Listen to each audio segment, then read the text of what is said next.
কিছু কথা বলার এবং শোনার জন্য তৌফিক দান করলেন।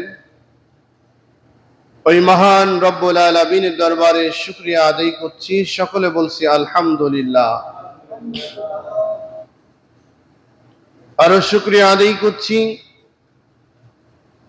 যে মহান রব্বুল আলামিন বিগত একটি বছর পরে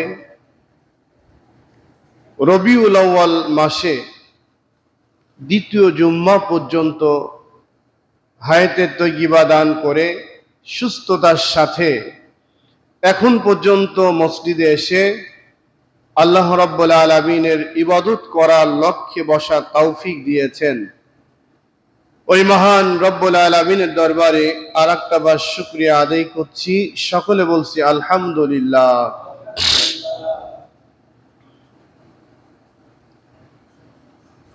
গত জুম্মায় আমি আলোচনা করছিলাম রবিউল আউয়ালের কিছু কথা, সেখান থেকেই আজকের কথা শুরু হবে ইনশাআল্লাহ। বিশ্ব নবীর পৃথিবীতে আসার আগমনের একটি সবচেয়ে বড় লক্ষ্য ছিল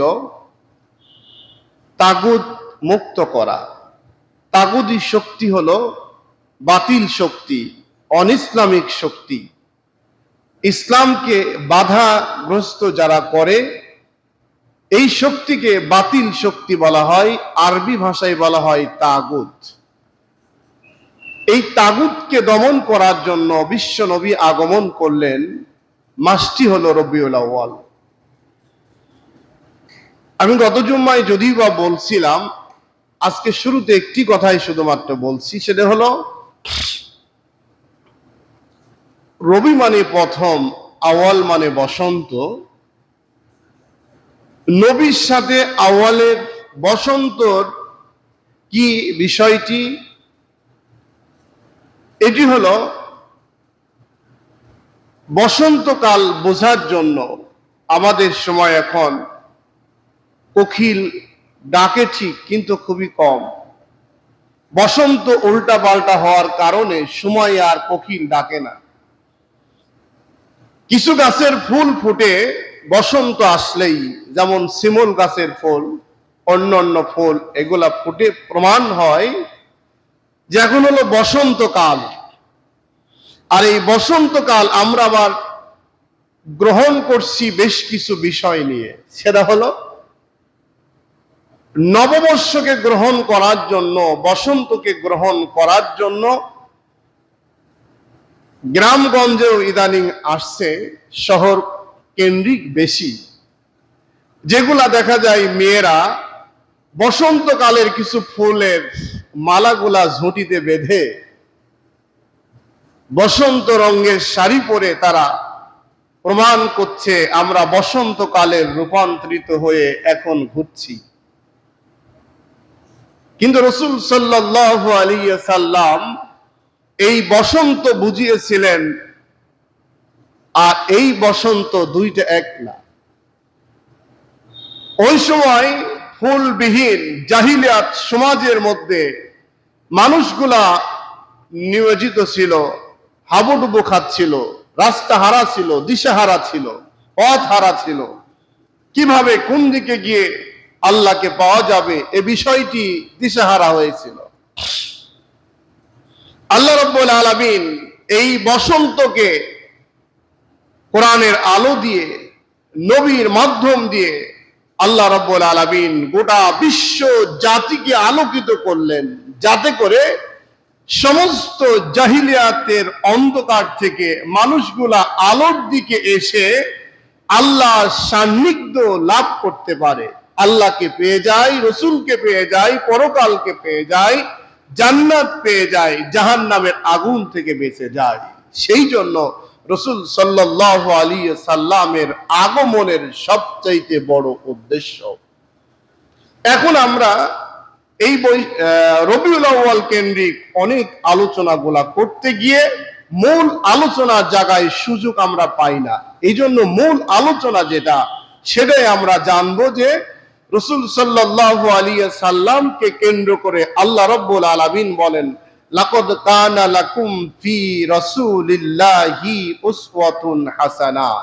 একমাত্র আমি উত্তম আদর্শ নিহিত একটি ব্যক্তিকে গোটা মানব জাতির জন্য আমি পাঠিয়েছি রসুল হিসাবে, নেতা হিসাবে, একজন রাহবার হিসাবে।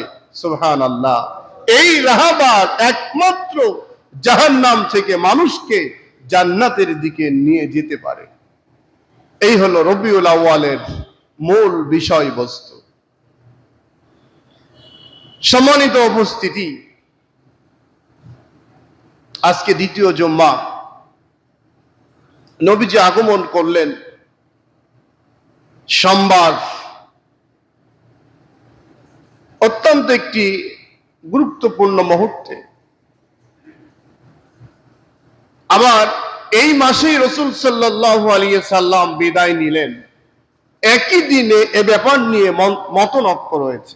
কেউ বলছে একই দিনে, কেউ বলছে কম বেশি, তবে এই মাসেই নবীজিকে আল্লাহ রাব্বুল আলামিন 63 বছর বয়সের 40 বছর বয়সটাকে একটু বোঝার জন্য, ভারত্ব হওয়ার জন্য সুযোগ দিলেন। কিন্তু নবী আমি গত জুম্মায় বলছিলাম যে যখনই রাসূল সাল্লাল্লাহু আলাইহি সাল্লাম পৃথিবীতে আসছেন, অন্যরা আসছেন একরকম, একই মার গর্ভে, একই সিস্টেমে, একই কায়দায়, কিন্তু নবীজির পড়াটা হলো আরেক রকম। উনি মাটিতে পড়েই আল্লাহকে বুঝে ফেলছেন, আল্লাহকে চিনে ফেলছেন। সুবহানাল্লাহ। আল্লাহ রাব্বুল আলামিন বলেন, বিশ্ব নবীকে আমি রব্বুল আলামিন সম্পূর্ণরূপে আলাদা করে মার গর্ভের মধ্যে না দিয়ে আমি যদি ঈসা আলাইহিস সালামের মতো দিয়ে দিতাম, আল্লাহ তো পারতেন ঈসা নবীকে যেরকম দিলেন যে মা বিহীন বাপ বিহীন পবিত্র নবীকে আমি এই পবিত্র অবস্থায় দিয়ে দিই, তখন কি হতো? তখন নবীকে প্রশ্ন করা হতো, মা সম্পর্কে তোমার ধ্যান নাই, বাবা সম্পর্কে ধ্যান নাই, ভাই সম্পর্কে ধারণা নাই, হক সম্পর্কে ধারণা নাই, ইত্যাদি ইত্যাদি বিষয়গুলা তিরস্কারি করা হতো, দূরে সরিয়ে দেওয়া হতো। এই জন্য আল্লাহ রাব্বুল আলামিন গোটা মানব জাতিকে শিক্ষা দেওয়ার জন্য সমস্ত মানুষ যেভাবে পৃথিবীতে আসছে, আল্লাহ রাব্বুল আলামিন বিশ্ব নবীকেও মার গর্ভে থেকে পৃথিবীতে আনলেন। শিশুকাল থেকে শুরু করে আদর্শ কারে বলে প্রমাণ দেওয়া শুরু করলাম। শিশুকাল অবস্থা থেকে শুরু করে যৌবনকাল আসার আগ পর্যন্ত এমন কোন ব্যক্তি আল্লাহর নবী, বিশ্ব নবী, আমাদের নবী জনাবে মুহাম্মদুর রাসূলুল্লাহ সাল্লাল্লাহু আলাইহি ওয়াসাল্লামকে কেউ বেয়াদব বলতে পারে নাই। সুবহানাল্লাহ। তখনও নবী না, তখনও নবী হননি। সমস্ত মানুষগুলা কাবা নির্মাণের সময় সকলেই পাথর টানতেছেন, মাথায় করে পাথর নিয়ে যাচ্ছেন। অনেকেই পণ্যের কাপড় খুলে ছোট্ট ছোট্ট বাচ্চারা মাথায় করে কাপড় পাথর নিয়ে যাচ্ছে, বালু নিয়ে যাচ্ছে। আমরা অনেক সময় দেখবেন বাড়িতে কার্যক্রম শুরু যদি হয়, ছোট্ট ছোট্ট বাচ্চাগুলা প্লেটে করে গাবলাই করে বালু, ইট, খোয়া মাটির গোলা নিয়ে যাওয়া শুরু করে দেয়। এমন অবস্থাতে তাকে পরামর্শ দেওয়া হলো, ও আব্দুল্লাহ ছেলে মুহাম্মদ, তুমি তো ছোট্ট মানুষ, শিশু মানুষ, এইভাবে পাথর নিয়ে গেলে মাথায় লাগবে, কষ্ট হবে। পণ্যের কাপড়টা খুলে যদি মাথায় নাও বেড়ি বানায়, এরপরে যদি পাথর নাও তাহলে তো কষ্ট হবে না। বিশ্বনবী রাজি হলেন না। এক পর্যায়ে যখন এই অবস্থা হয়ে গেল, সাথে সাথে বিশ্বনবী বেহুশ হয়ে মাটিতে পড়ে গেল। কারণ হলো বিশ্ব নবী হলেও শিশু বাচ্চা কিন্তু ইজ্জত মানুষ দেখবে, এটা তার চাইতে সবচাইতে লজ্জাকর বিষয়। সুবহানাল্লাহ। রাসূল সাল্লাল্লাহু আলাইহি সাল্লাম শিশু মানুষ, ওনার ইজ্জত মানুষ দেখবে, এটাও তিনি বরদাস্ত করতে পারেন নাই। এখন দেখবেন আমরা অনেকেই কিন্তু আছি যারা মুরব্বী, সামান্য পোশাক ফিরতে যায়, দেখেন এমন ভাবে বসে, তার এই পিছনের দরজা পুরা খোলা হওয়ার জন্য তার যা যা অবস্থা আছে সব দেখে ফেলে দেয় মানুষ, আর বলার কিচ্ছু থাকে না। অথচ শিশু মানুষ সে ন্যাংটা হবে, উলঙ্গ হবে, এটা বরদাস্ত করতে তিনি পারে নাই। অনেক মানুষ দেখবেন, মুরব্বীরা, যুবকরা, বিশেষ করে শহর কেন্দ্রিক এখন স্মার্ট বাংলাদেশ হওয়ার কারণে, স্মার্ট যুবক হওয়ার কারণে 2-3 ছেলের বাপ এরাও আমি দেখছি এমনও, তারা এখন কি করে, যেইটা পরে কাপড়ের নিচে ওইটা এখন তিনি কাপড় বাদে শুধুমাত্র একটা হাঁটুর উপরে প্যান্ট পরে স্মার্ট হিসাবে হাতের মধ্যে সিগারেট টানে, মোবাইলটা হাতের মধ্যে নিয়ে কানের মধ্যে লটা ঢুকিয়ে স্মার্ট ভাবে ঘুরে ফিরে বেড়াচ্ছে। বিন্দু পরিমাণ লজ্জা বলতে কিচ্ছু নাই। আছে না নাই বলেন? ফরজ তরফ করলে কত ভয়ঙ্কর গুনাহ উনি মনেই করতে পারছে না। যেমনি পুরুষ তেমনি আপনার মেয়েদের দিকে এখন তাকিয়ে দেখুন, মেয়েরা এখন আর ওড়না ব্যবহার করতে চায় না। এটা একটা ঝামেলা, ওড়নাটা এখন ঝামেলা, এটা রেখে দাও। স্মার্ট বাংলাদেশ হওয়ার কারণে, শিক্ষিত হওয়ার কারণে এখন এগুলাকে ছাড় দিয়ে নিজেরা চলছে এখন একবারে জাহিলিয়াতের সময় যে বেহুদাপূর্ণ অবস্থায় জীবন যাপন করতেছিল, এই সমাজের কিছু যুবক যুবতীরা, বৃদ্ধরা পর্যন্ত এই অবস্থায় চলাফেরা করছে। নবীজি আসছিলেন এগুলাকে সংশোধন করার জন্য, শুধরানোর জন্য। আচ্ছা বলেন, নবী চলে গিয়েছেন, আর নবী আসবে না, নবী আর আমাদের সামনে দাঁড়াবে না, কিন্তু রাসূল সাল্লাল্লাহু আলাইহি সাল্লাম বলেছেন, আমি না থাকায় 2টা জিনিস তোমাদের মাঝে রেখে গেলাম। কয়টা জিনিস বলেন? 2টা জিনিস রেখে গেলাম, একটা হলো কোরআন আর একটা হলো হাদিস। এই 2টা আছে না নাই বলেন? আছে না বলেন? এই 2টার মধ্যে আল্লাহ রাব্বুল আলামিন সব ব্যাপারগুলা পরিপূর্ণ বলেছেন। পুরুষদের বারবার করে বলেছেন, ও পুরুষরা তোমরা শোনো, শুধু নারীদের জন্য ওহী নাজিল হয় নাই, নারীদের পর্দা করতেই শুধুমাত্র বলা হয় নাই, নারী এবং পুরুষ উভয় পক্ষকে আল্লাহ রাব্বুল আলামিন বলেন, পুরুষরা তোমাদের চোখটাকে নিম্নগামী করে রাস্তায় চলাফেরা করো। তুমি যখন যাবে রাস্তাতে, তুমি চোখ দিয়েছি জন্য খালি তুমি ডানে বাঁয়ে মেয়ে লোকের দিক তাকাবে, এটা তুমি করো না, এই কাজ করো না। এখন দেখা যায় অনেকেই এটাকে ব্যবসায় পরিণত করে ফেলছে। আল্লাহ রাব্বুল আলামিন বললেন, চোখটাকে নিম্নগামী করো। যখনই চোখের সামনে মনে করো চলে আসছে একজন নারী বেপর্দাশীল, চোখটাকে সাইলেন্ট করে দাও, নিচু করে দাও, আর তুমি নিজেকে সতর্ক অবস্থায় চলাফেরা করো। সম্ভব যদি হয় প্রতিবাদ করে সেখান থেকে তুমি বেরিয়ে যাও। আর মেয়েদের সম্পর্কে বলা হয়েছে, মেয়েরা সতর অলঙ্ঘ করে কখনো যাবে না, জাহিলিয়াতের মেয়েদের মতো কোনো সময় তোমরা চলাফেরা করবে না। মেয়েরা সবচাইতে আকর্ষণীয় হলো চুলের মধ্যে। আল্লাহ রাব্বুল আলামিন বলেন, চুলটাকে কোনো সময়ের জন্য ওট এবং ঘোড়ার লেজের মতো, ঘোড়ার লেজের চুলের মতো সামনে এসে খোপা বানিয়ে চুলটাকে ছেড়ে দিয়ে এলোমেলো অবস্থাতে শ্যাম্পু মেরে চুলটাকে এলোমেলো করে অলঙ্ঘা করে বেহপনা অবস্থাতে বেপর্দাশীল অবস্থায় রাস্তায় মুসলমানদের মেয়েরা কোনো সময় বেরিয়ে চলতে পারবে না। এটা কোনো সময় করো না। এটাকে বন্ধ করার জন্য বিশ্ব নবী জনাবে মুহাম্মদুর রাসূলুল্লাহ সাল্লাল্লাহু আলাইহি সাল্লাম রবিউল আউয়াল মাসে আসছিলেন জাহিলিয়াত মুক্ত করার জন্য। আল্লাহ রাব্বুল আলামিন আরো বলেন, ইয়া আইয়ুহাল্লাযীনা আমানু কু আনফুসাকুম ওয়া আহলিকুম নারা। আল্লাহ রাব্বুল আলামিন বলেন, হে ওই সব লোক যারা ঈমান নিয়ে আসছো, ভালো করে তোমরা শুনে নাও। আমরা এখানে যারা আছি, আমাদের ঈমান আছে না নাই বলেন? কথা বলেন, আছে না বলেন?